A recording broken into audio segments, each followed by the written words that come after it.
Hey, what's up YouTube? In this video, I'll be showing you how to make a super simple Christmas tree. And here are all of the materials that we will be using throughout the build.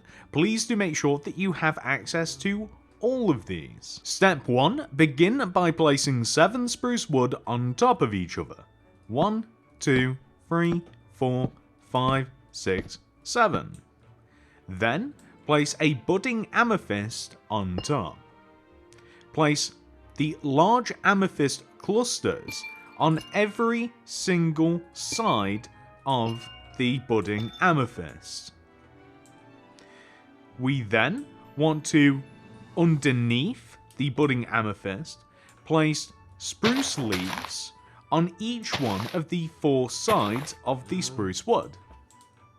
Leave a row below, and then on the next row, place a layer of spruce leaves all the way around the edge of the spruce wood. Extend the middle of each one of these sides of these spruce leaves outwards by 1.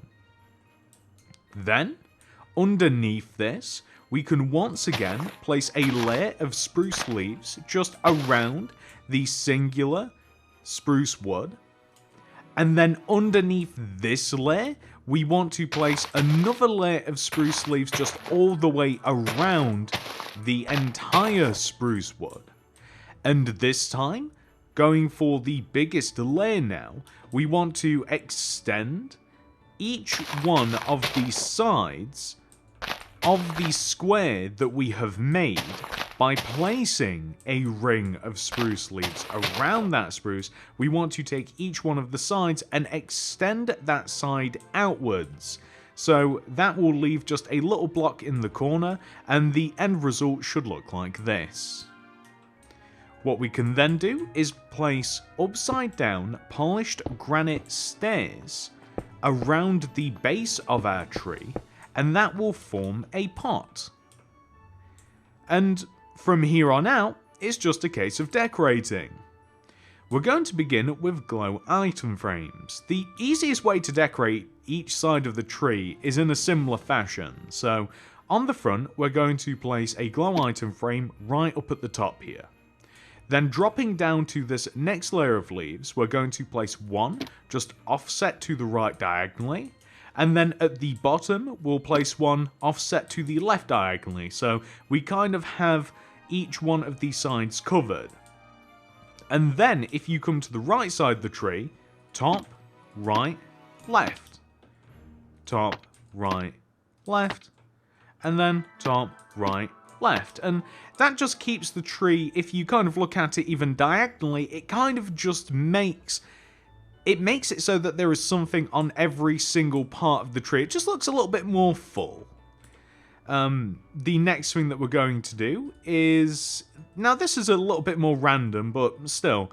We're going to grab candles of any colour, but I'm just using good old plain candles because I just like the warm white of them.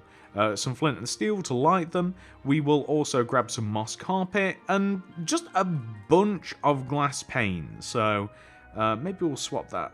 Maybe we'll swap the light blue out for the dark blue for the time being. Boom. On the front of the tree here, I'm thinking that I'll place a few candles in the back, and oh, of course, I completely forgot. So it might be that we just have to let's just swap another pane out. So candles being a little bit awkward, we'll just replace that with a solid block. We'll place some candles, and here we go. So let's have some candles here on the bottom right hand corner. Maybe let's hide some candles here in the upper left side, so maybe like 1, 2, maybe just 2 like this. I think that looks pretty good. And then maybe we'll even have one on the back, but maybe not. So no, I think that's fine. Just a couple of candles. We've got like one on the right side, one on the left side. I think that looks pretty good. And then when it comes to decorating the rest of the tree, the glass panes are not only to look like baubles and other ornaments, but if you were to place the glass pane inside of the item frames, and you make it so that they are diamond shaped, they make for pretty good looking ornaments. Like they could be baubles, they could be a multitude of things, but I mean, they mainly do look like baubles, if you ask me, kind of like nice. I mean, you could even leave them like that if you wanted to, vary which ones you use where. It also doesn't matter if you were to simply keep reusing the same. I mean, it is completely up to you, but it does just look kind of nice. And last but not least, the pane can also be used as Christmas decorations in another fashion. So, if you hang them off of the bottoms of the branches, like this, they look like icicles or other dangling kinds of ornaments. I mean, it's as simple as that. It just looks pretty cool. The only place that you can't use them is like directly next to the trunk, but that's okay. We can hang them off of the bottom here. I don't want to keep reusing the same colours. At least not on the same layer anyway, so that looks pretty good. We don't even have to place too many of them. So like we've got a few here, a few there. I'm pretty happy with that.